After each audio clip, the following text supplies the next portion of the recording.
नमस्कार, मैं हूं प्रताप रावत और आप देख रहे हैं पीएनआई न्यूज़। दोस्तों, आज हम हैं प्रोला विकास खंड के प्रोला पशुपालन विभाग में और जिस तरह से एक आज खास रिपोर्ट हम लोग बना रहे हैं, तैयार कर रहे हैं लंपी स्किन डिजीज़ के बारे में, जो कि पशुओं में लगातार जो है फैल रहा है। हरियाणा, राजस्थान और उत्तराखंड में भी लगातार इसकी चपेट में लाखों पशु हैं और अब तक एक रिपोर्ट की बात करें, मीडिया रिपोर्ट के अनुसार तो लगभग जो है 70 से 80 हज़ार पशु जो है इसकी चपेट में आके मौत हो चुकी है। आज हमारे साथ पशुपालन विभाग के डॉक्टर साहब भी यहाँ पे मौजूद है।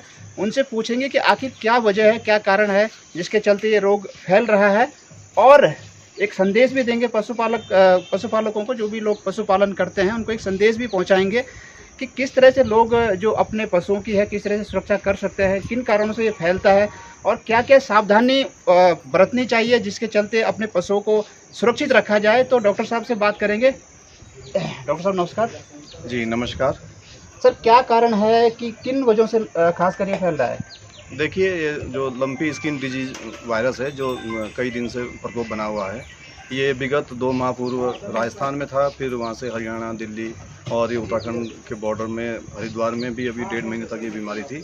और ये वायरल है, वायरस से होता है, तो इसका ट्रांसमिशन जो है काफ़ी तेज़ी में होता है। और ये उत्तराखंड में तो जब से उत्तराखंड बना है तब से ही प्रथम बार ये बीमारी यहाँ आई है और ये वायरस से होता है और इसको फैलाने के कई कारक हैं। ज़्यादातर जो मक्खियाँ, जो मच्छर जो पशुओं में बैठते हैं, वो बीमार पशु से जब स्वस्थ पशु को बाइट करते हैं, काटते हैं, तो वो उसमें उसका संक्रमण हो जाता है। इसी तरह ये बीमारी फैल रही है। कंट्रोल नहीं होने का कारण ये कह सकते हैं कि इसका जो इंक्यूबेशन पीरियड है, वायरस जब पशु के शरीर में प्रवेश करता है तो वो कम से कम 21 से 22 दिन, 3 सप्ताह टाइम ले रहा है लक्षण पैदा करने में।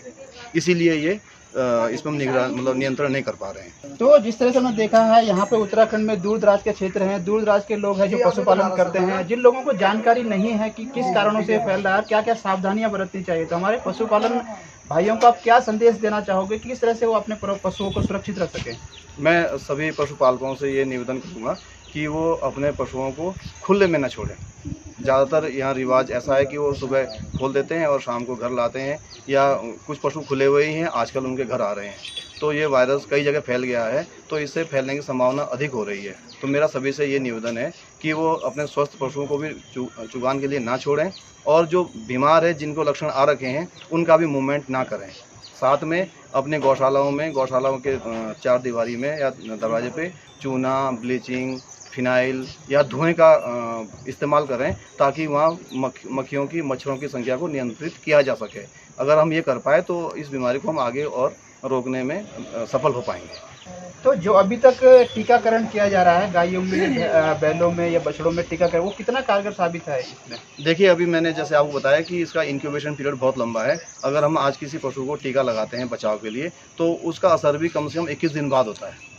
तो अभी तो हमें 21 दिन हमें वैक्सीनेशन करते हुए ही नहीं हुए हैं, तो इसका रिजल्ट हम आपको 21 दिन बाद ही बता पाएंगे कि जिन गांव में हमने टीके लगाए थे वहाँ बीमारी पहुँची या नहीं पहुँची है। ये जो वैक्सीन बनी है ये खास स्पेशली इसी बीमारी के लिए बनी है या कोई और किसी और? पूरे भारतवर्ष में गोट पॉक्स वैक्सीन को यूज़ किया जा रहा है और ये भारत सरकार की गाइडलाइन के तहत इस्तेमाल किया जा रहा है लंपी स्किन डिजीज में, कि इसमें जो गोट पॉक्स वैक्सीन है वो ही कारगर है। ऐसा हमें भारत सरकार से और राज्य सरकार से हमें निर्देश मिले।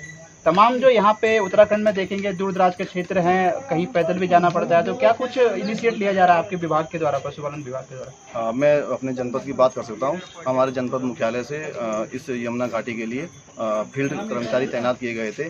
कल तक भी हमारे पास 4-5 आदमी एक्स्ट्रा काम करने के लिए आए थे और कल ही 4 आदमी और आए हैं जिनको हमने नेटवर्क क्षेत्र में भेजा है टीकाकरण के लिए।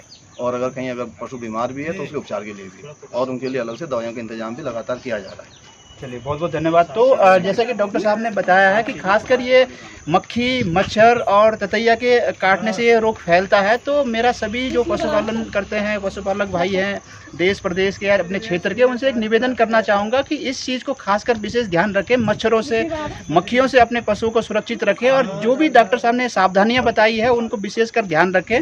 मैं पशुपालकों भाइयों से भी एक बात और भी शेयर करना चाहूँगा। तमाम सोशल मीडिया के द्वारा ऐसी अफवाह फैलाई जा रही है कि अगर कोई पशु बीमार है तो उसका दूध न पिया जाए, और ये उस दूध के पीने से हम लोगों को भी ये बीमारी हो सकती है, या हमारे जो छोटे बच्चे हैं उनको ये बीमारी हो सकती है। इस बारे में मैं स्पष्ट करना चाहूँगा कि ये जो वायरस है ये ह्यूमन बीइंग को, हम लोगों को नुकसान नहीं करता है। तो आप इसका दूध पिएं, लेकिन उबाल कर आप, बीमार पशु का दूध भी उबाल कर आप पी सकते हैं। दही के लिए भी आप उबला हुआ दूध का इस्तेमाल करें। दूध को आप बर्बाद न करें, ख़राब न करें। सोशल मीडिया में ऐसी अफवाहों का आप खंडन करें। जिस तरह से लगातार माना जाए किसी घर में 4 पशु हैं या 5 पशु हैं, अगर एक को वायरस हो जाता है तो क्या उस पशु को आइसोलेशन में रखना चाहिए? जी, मैंने कहा ना, जो बीमार पशु है उनको अलग कर देना चाहिए, जो स्वस्थ पशु है उनको अलग कर देना चाहिए। अगर आपका संभव है, अगर पर्याप्त स्थल है, तो गाइडलाइंस ये कहती है कि बीमार पशु को एकदम अलग करें, स्वस्थ पशु को अलग करें, और वहाँ धुएं का इस्तेमाल करें ताकि मच्छर मक्खियाँ वहाँ एक दूसरे पे ना बैठें।